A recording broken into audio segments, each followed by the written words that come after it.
Welcome to the Beginner's Guide to the Camino Francés. In this video, I'll share essential information to help you have a successful and injury-free pilgrimage.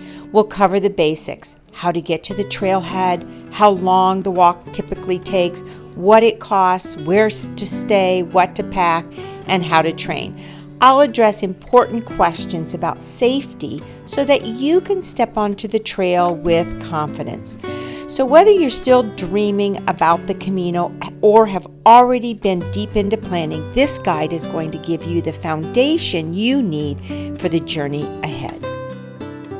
If you enjoy these videos, I encourage you to hit like and subscribe. Depending on where you originate from will determine how you get to Saint-Jean-Pied-de-Port. In this video, I give specific directions from Madrid. The fastest and easiest route starts in Madrid when you take the high-speed AVA train from Atocha station to Pamplona. The trip takes about 3 to 3.5 hours and departs regularly throughout the day, but you must book ahead. After landing in Madrid, follow the signs through customs and then to the baggage claim. At this point, you can either exit the airport and head to the taxi station. The taxi will take you there for a flat rate of 33 euros, takes about 30 minutes depending on traffic, or follow the signs to the metro, which is cheaper, but it does involve several line changes. Once you're at Atocha, you head up the escalators to the main platform, pass through security, and then check the big board for your departure gate. When you arrive in Pamplona, you have two very good options for reaching Saint-Jean. The first one is the bus, and it's about 1 kilometer, 2 kilometers from the train station, a very easy walk. The bus runs once or twice daily depending on the season. I prefer taking a taxi or a shared shuttle. This is faster and more flexible, though it is a bit more expensive. Once you exit the train, you come out in front of the train station and there are the taxi stands. Many pilgrims just team up at the train station to share the cost. And arriving in Saint-Jean-Pied-de-Port then, most pilgrims are going to arrive a day early so they can rest, explore, and prepare before starting the Camino.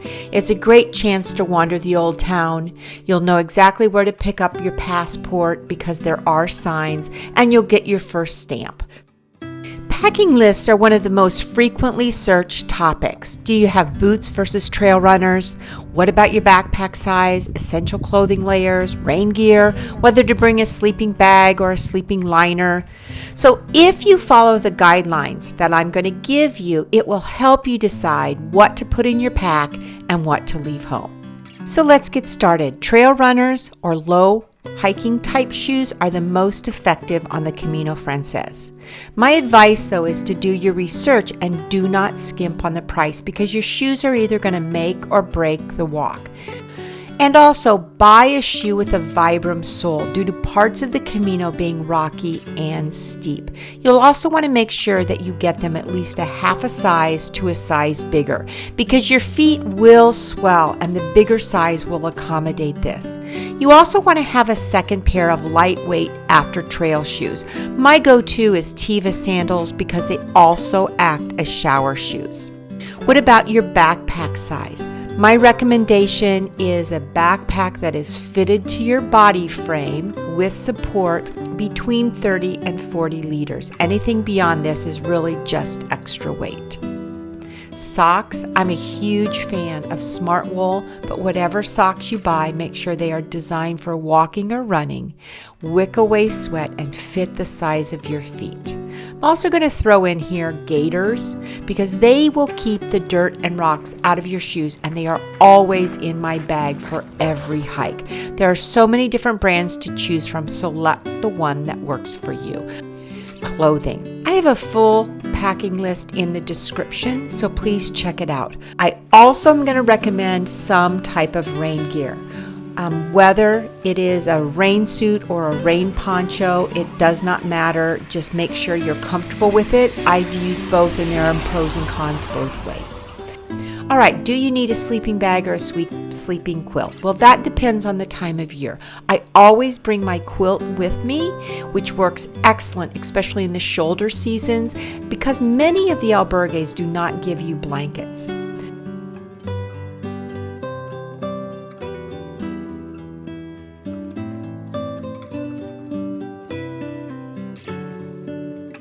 Preparing for your 800-kilometer pilgrimage across northern Spain isn't just about logistics and gear. It's really about understanding what to expect while you're on the trail.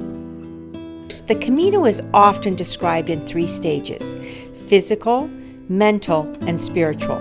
The first stretch from St. Jean de Burgos is where the real physical test begins. It's on this stretch that the first blisters make their appearance.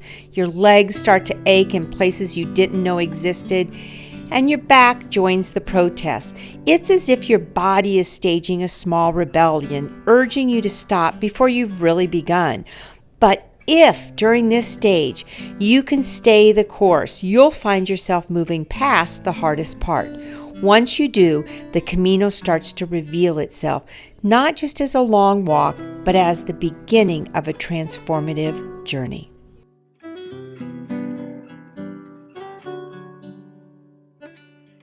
The second stage from Burgos to Astorga is often called the mental phase.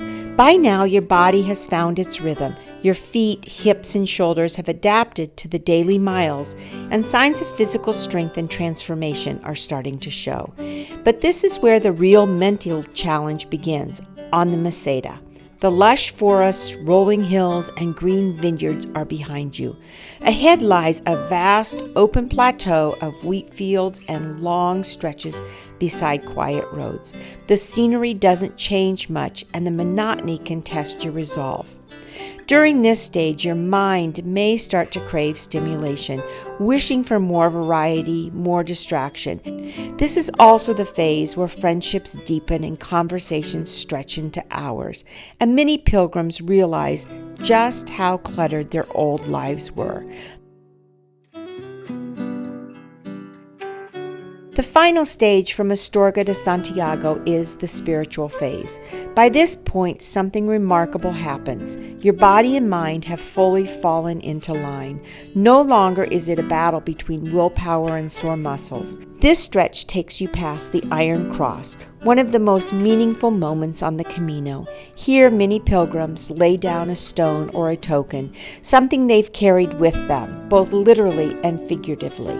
I remember standing there, placing my stone at the base of the cross, and feeling as though I was setting down not just the weight from my pack, but burdens I'd carried for years. It was a kind of rebirth, quiet, personal, and deeply moving. The final approach to Santiago is unlike anything else. There's an exhilaration that's hard to put into words, a powerful alignment of the physical, mental, and spiritual. It's as if all the miles, all the doubts, all the small victories have been leading to this single moment. The last phase isn't just about reaching a destination. It's about becoming someone new, someone you may not have imagined when you first laced up your shoes in St. Jean. If there was a question that I did not answer, or you have another one, please just drop me a comment below. I'd also love you to post and let me know how your trip was. Buen Camino and ciao.